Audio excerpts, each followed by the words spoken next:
Do we find any financial benefits to living in Kenya? Not really, just to be honest with you. Like I said, reduced our cost of living, especially our rent. What's up, guys? Welcome back to our channel.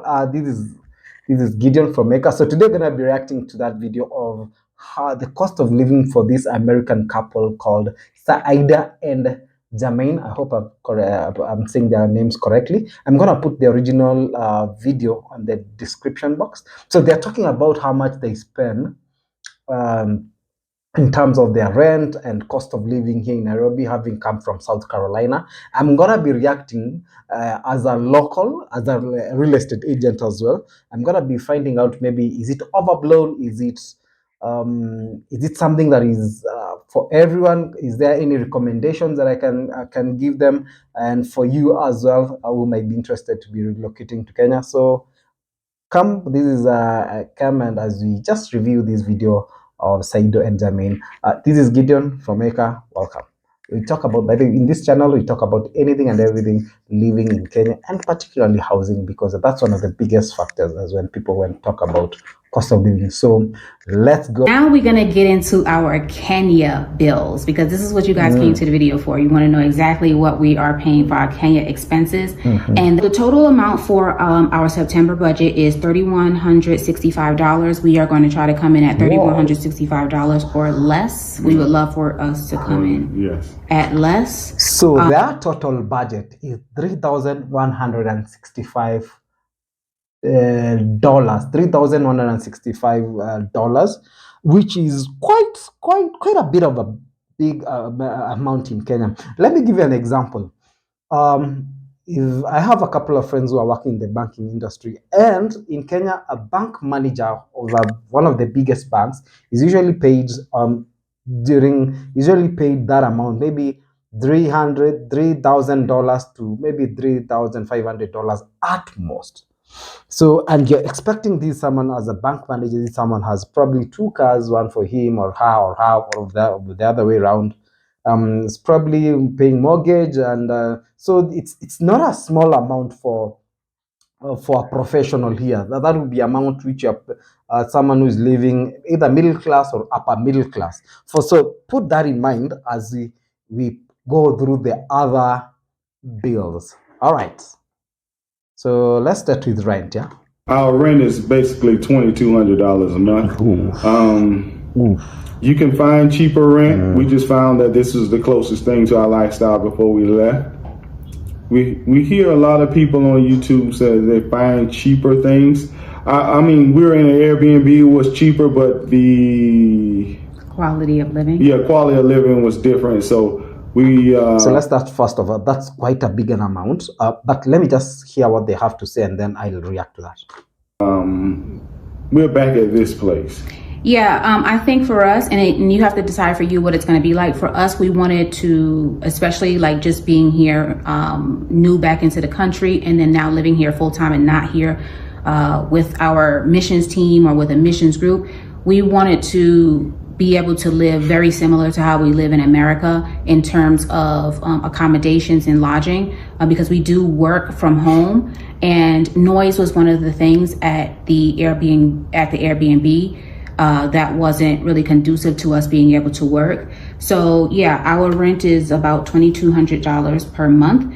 Again, if you want to, you can pay $300. Now, for $2,200, if you put it into Kenyan context, that's $2,200 into Kenyan context. That's 300,000 Kenya shillings. So for that amount of money, and I can assume where they are is where they're paying that amount of money, if you rent it out to what I call now the expat bubbles, Kileleshwa, Lavington, Kilimani, Westlands, these are the expat bubbles. Apparently for these places, that's the amount of money you're going to be commanding for a 2-bedroom, 3-bedroom apartment, which is really, really on the higher side. You know what I mean? If you add an additional $50,000 or $500 on top of that, you could be living in Karen or Runda, which these are the they're really elite places, the biggest of the most expensive places in Nairobi. I mean, these are places where you get your own standalone house. You probably have a cook, you have a guard. I mean, you have your own standalone house. Yeah, for that amount of money, they're actually, I'm gonna be pretty much honest. I'm not saying it's that's not the normal, but I'm saying they're overpaying for that house. I'm just going to put it bluntly.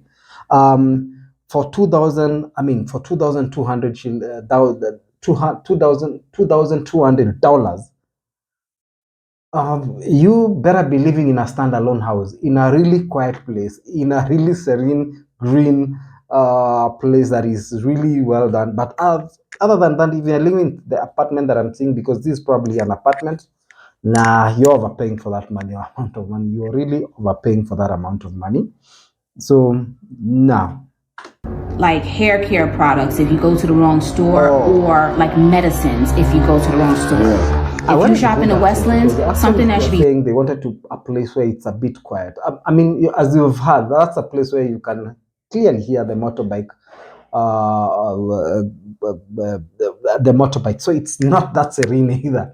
It's a bit noisy in the first place. So I wouldn't say that that's your fault. I usually tell people when you're coming to Kenya, probably yes, for the first month you can get somewhere that is looks like where we are, but to the second, third month, you should be able to look for better value, because the honest thing is this: for half of that amount of money on the slightly outer skirts of the city, you'll get more quieter, a standalone houses, and for the budget you're paying, that could include a guard, what you call cooks.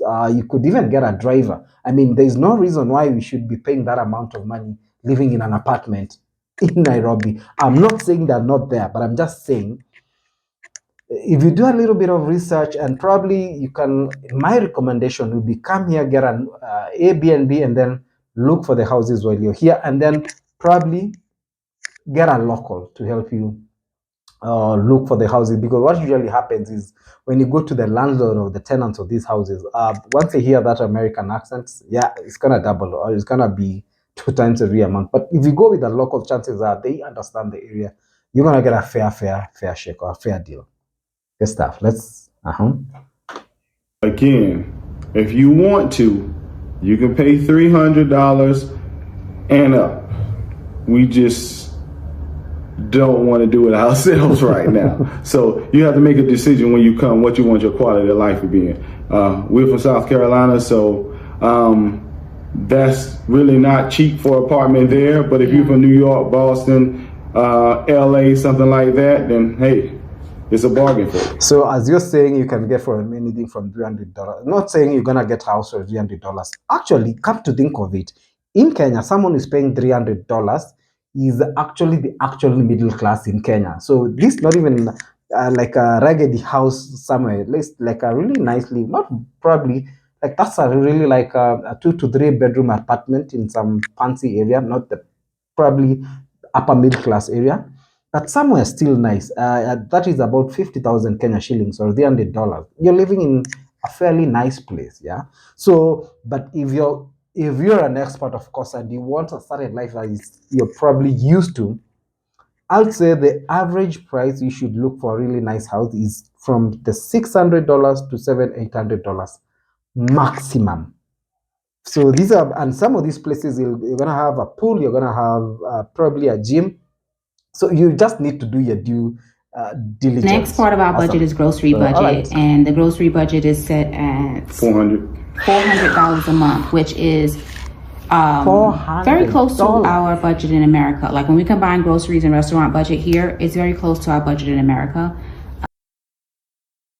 Okay, wait a minute. Okay, this is a deal, guys. Yeah, $400. If you put it into Kenyan shillings, that's almost like 52,000 Kenyan shillings. For groceries, that's not. I'm assuming when she say groceries, that's there's no shopping there. Yes, if it was inclusive of shopping and other stuff in the house, that would it still be expensive, but at least it makes sense. 50,000 or $400 for groceries is an overkill, and I'll tell you the reason why. If you go and buy groceries at the supermarket, you're gonna be charged a lot of money, and those products are usually for the upper and really expat, upper middle, not even middle class. No, there's no middle class in Kenya buying 50,000 from $400 for groceries. These are guys who cannot go to the local market. What does that mean? Because what it means, when you go to the supermarkets, they'll usually buy groceries from the local market, package it, make it fancy, and sell to you like 3 or 4 times that amount. For a couple that are 2 of them, I cannot understand why they would use $50,000 Kenya shillings or $400 on groceries. That is on the higher side, definitely on the higher side. Saida and Jamin, if you ever watch this video, if you already look for a house, because I know maybe you guys are looking for a cheaper house, probably. But if you want somewhere you can go and look for groceries, please contact. I'll show you, because for that amount of money, we could ship those groceries from the up country, have them brought here in sacks and brought them to our house for that amount. I'm just saying, All right. And I found so far that groceries are actually more affordable here and better. Depends on what you get, because some things, like we had butter, it was 50% higher here from what Dairy is higher here. Dairy is higher. Cheese, butter, probably yogurt, probably not. On that point, I agree and disagree on 2 points. I agree, groceries should be cheaper anywhere else. Actually, agree and I agree. Secondly, when you're talking of processed items from the supermarket, they are going to be costly. In Kenya, anything that is processed, most of them sometimes they usually come from, yes, some of them are produced locally. Milk, I don't know why they're saying milk is expensive. You can get even local milk straight from the, anyway, that could be expensive because you're buying them from the supermarkets instead of getting them from the local market. So that, again, right? But in terms of some items like cheese and what else, some of these markets are not, for the most consumers will not buy cheese here in Kenya. We buy probably more organic products, milk and stuff, yogurt, that those might be slightly cheaper. And the fact that they're expensive because probably majority of Kenyans don't use such, so they could be expensive. And I know in somewhere else you talked about beauty products. Those are going to be expensive. Anything that is exported that you're going to expect to come and buy here that you're buying there is going to be expensive. So if you have a friend who's coming in, that's coming in the beauty products. I've had that a couple of times. Beauty products are slightly more expensive.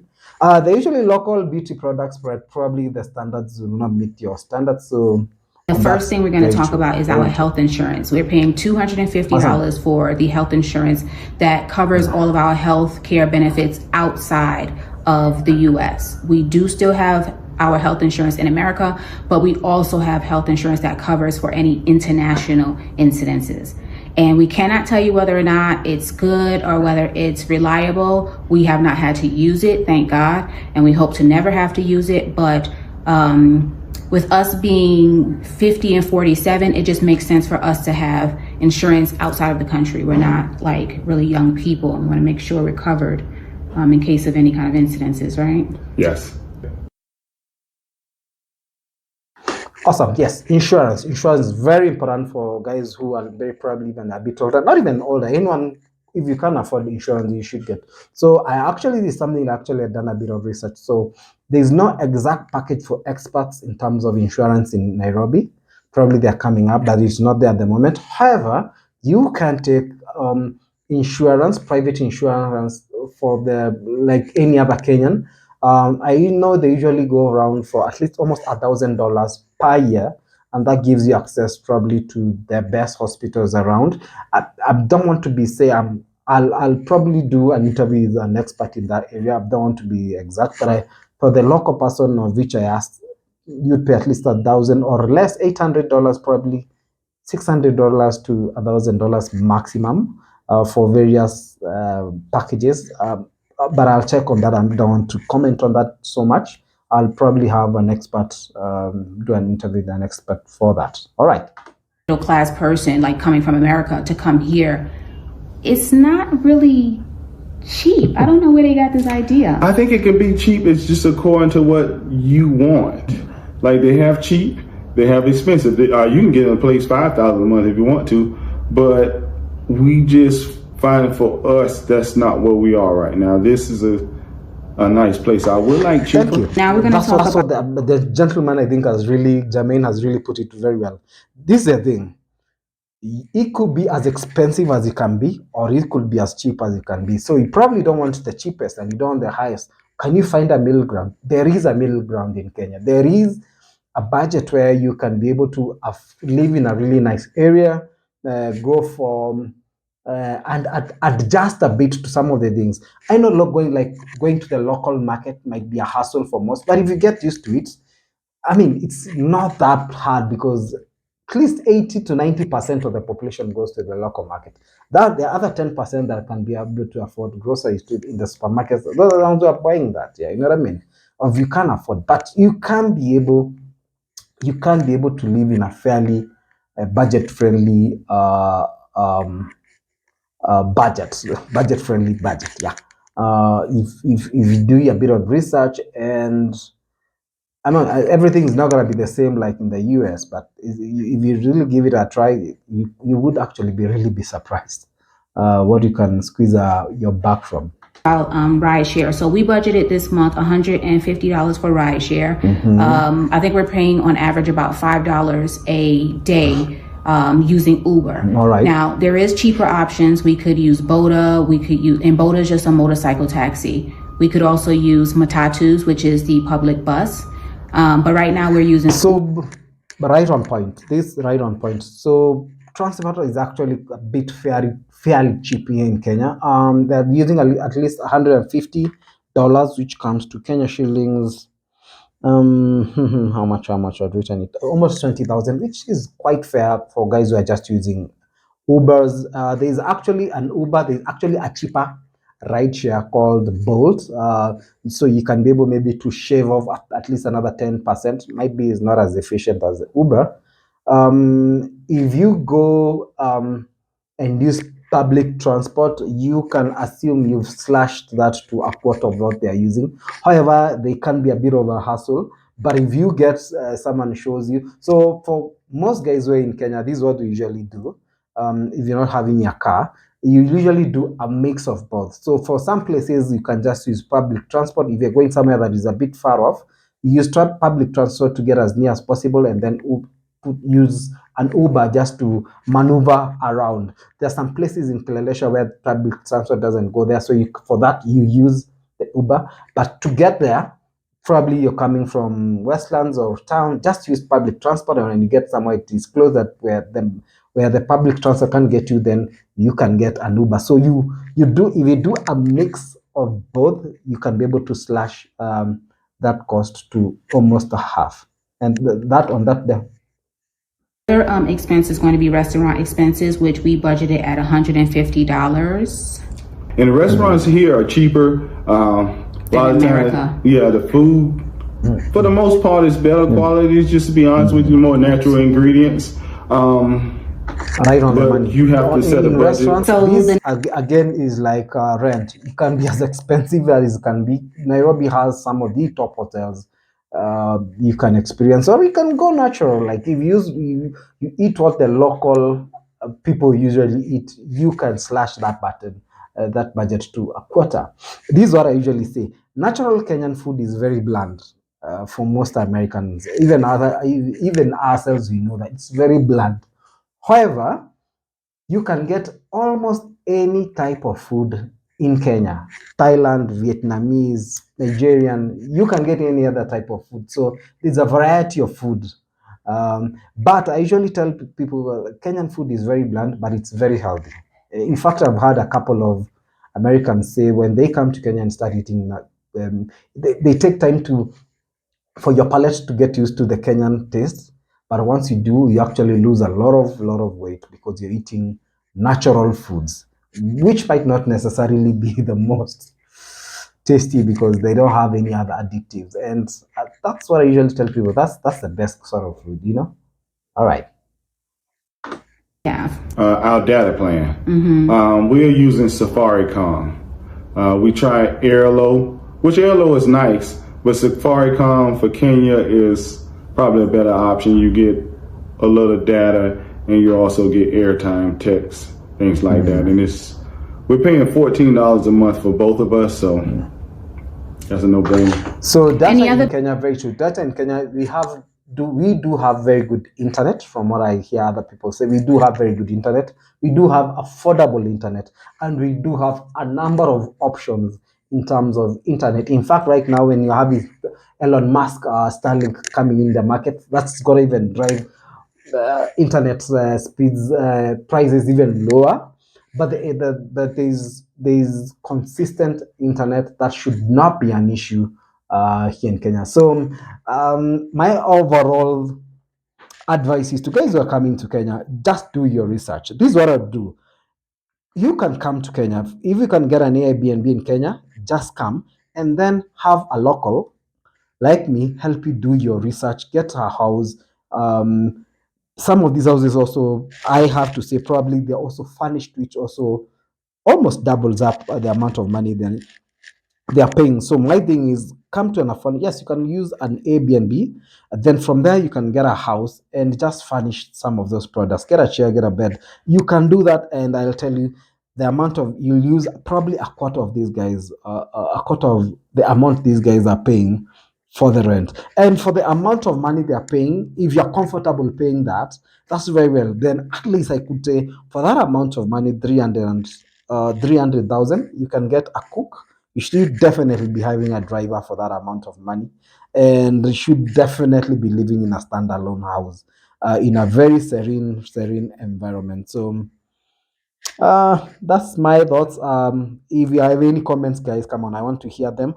Do you think I've exaggerated? Do you think my analysis is wrong? Come on the comment section below. And for those guys who are interested in coming to Kenya, if you need any service, any consultation, kindly just check out on our description. Just reach out and we'll see how we can help you relocate to Kenya. My name is Gideon. See, you can check out another video that I did of cost of living here. Bye.